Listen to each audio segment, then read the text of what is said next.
the liturgical year of Dom Prosper Guéranger. April 4th, Saint Isidore, Bishop and Doctor of the Church.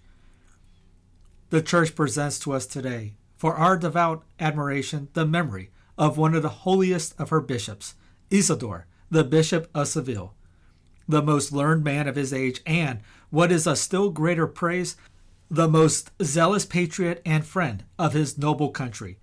Let us study his virtues and confide in his patronage. Both will help us to fervor during this holy season.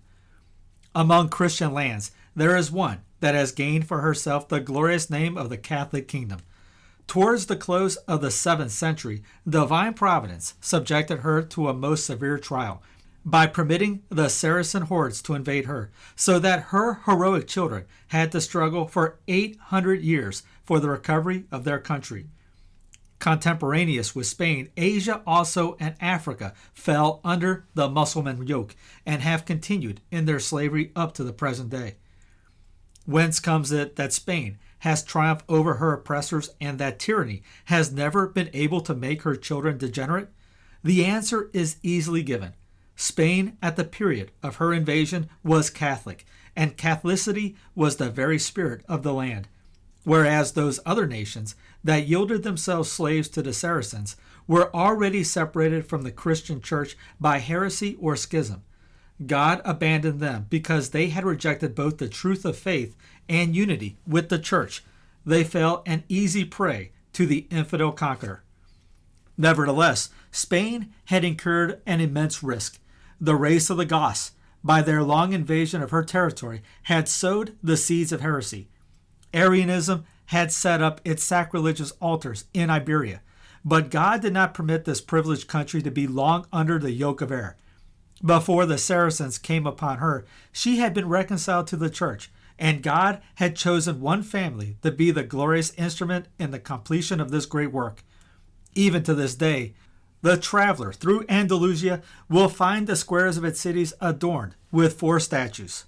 They are those of 3 brothers and a sister: Saint Leander, Bishop of Seville; Saint Isidore, whose feast we are keeping today; Saint Fulgentius, Bishop of Carthagena, and their sister, Saint Florentina, a nun.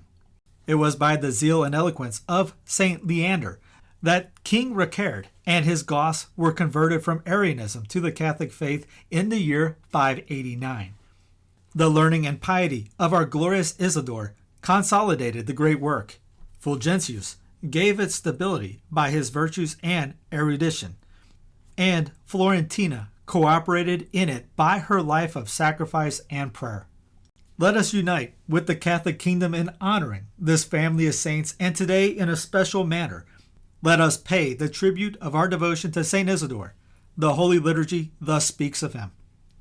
Isidore, by birth a Spaniard, was an illustrious doctor of the Church. He was born in Carthagena, and his father, whose name was Severianus, was governor of that part of the country.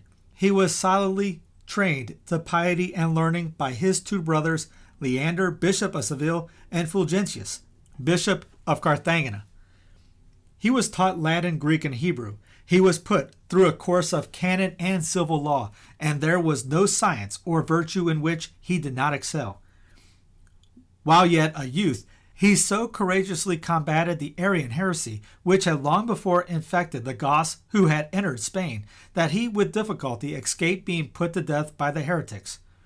After the death of Leander, he was, in spite of himself, raised to the episcopal see of Seville by the influence of King Richard, and with unanimous consent of both clergy and people.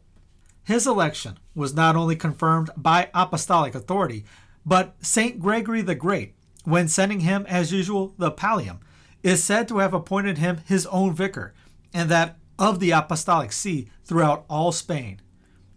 It would be impossible to describe the virtues of Isidore as bishop, how firm, humble, patient, and merciful, how zealously he labored for the restoration of Christian morals and ecclesiastical discipline, and how untiring he was in his efforts, both by word and writing, to establish them among his people, and finally, how he excelled in every virtue. He was a fervent promoter of the monastic life of Spain and built several monasteries. He also built colleges in which he himself applied himself to teaching the sacred sciences to the many disciples that flocked to him, among whom may be mentioned those two glorious pontiffs, Ildefonsus, Bishop of Toledo, and Braulio, Bishop of Saragossa. In a council held at Seville, he spoke with such power and eloquence that he may be said to have destroyed the heresy of the Acephali, which threatened to undermine the true faith of Spain. So great indeed was the universal reputation he had gained for piety and learning that he had scarcely been dead 16 years when, in a council held at Toledo, and at which 52 bishops were present, Saint Ildefonsus himself among them, he was called the illustrious doctor, the new glory of the Catholic Church, the most learned man who had been seen in those ages, and one whose name should never be mentioned but with great respect. St. Braulio not only compared him to St. Gregory the Great, but said that he looked on him as having been sent by heaven as a second St. James the Apostle to instruct the people of Spain.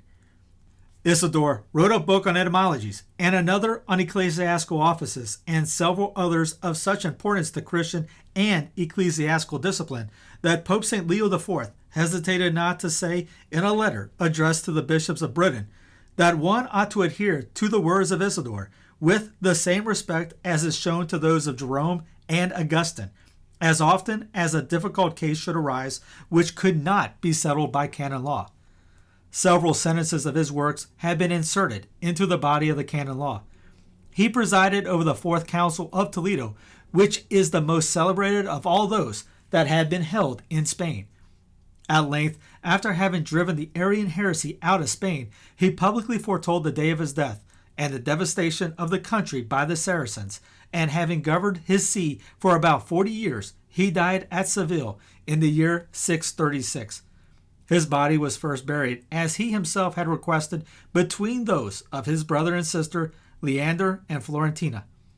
Afterwards, Ferdinand I, King of Castile and Leon, purchased it for a large sum of money from Anetus, the Saracen governor of Seville, and had it translated to Leon. Here a church was built in his honor, and the miracles that are wrought by his intercession have led the people to honor him with great devotion. Faithful pastor, the Christian people honor thy virtues and thy services. They rejoice at the recompense wherewith God has crowned thy merits. Hear the prayers that are offered to thee during these the days of salvation, when on earth thy vigilance over the flock entrusted to thy care was untiring. Consider us a part of it, and defend us from the ravenous wolves that cease not to seek our destruction. May thy prayers obtain for us the fullness of graces needed for worthily completing the holy season, which is so near its close. Keep up our courage, incite us to fervor, prepare us for the great mysteries we are about to celebrate. We have bewailed our sins, and though feebly, we have done penance for them. The work of our conversion has, therefore, made progress, and now we must perfect it by the contemplation of the passion and death of our Redeemer. Assist us, O thou, his faithful and loving servant. Do thou, whose life was ever pure, take sinners under thy care, and hear the prayers offered to thee on this day by the Church. Look down from heaven on thy beloved Spain, which honors thee with such earnest devotion. Revive her ancient ardor of faith. Restore to her the vigor of Christian morality. Remove from her the tares that have sprung up among the good seed. The whole Church reveres thy noble country for her staunch adhesion to the truths of faith. Pray for her, that she may come unhurt from the ordeal she is now being put through, and ever prove herself worthy of that glorious title of the Catholic kingdom, which thou didst help her to gain.